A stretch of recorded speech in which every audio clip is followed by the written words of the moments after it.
The name of the project is AutoPlane. We're technically undergrad research, though we run a lot like a design team, and we're part of the GrayUR undergrad research group.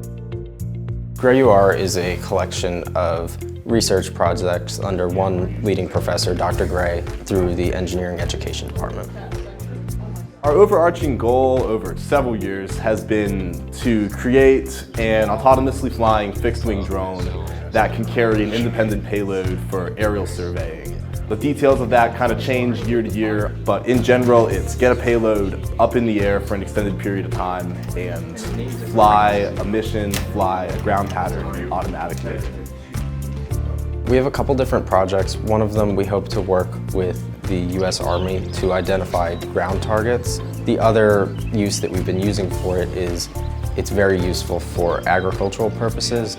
You can tell a lot about plant and kind of forestry health based on how the foliage and stuff looks through infrared filters.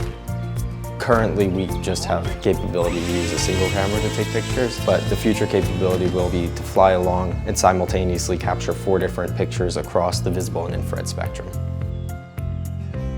I got on the project in the peak of COVID, and so we did a lot of research, but we didn't get to do a lot of the building because we weren't in person. And so coming back the year after, we dove right into building an airframe, getting something up in the air so we can start validating, how do we control it in flight? How do we do these automatic missions? And then after we actually did get an airframe together, after we started flying, I just got hooked.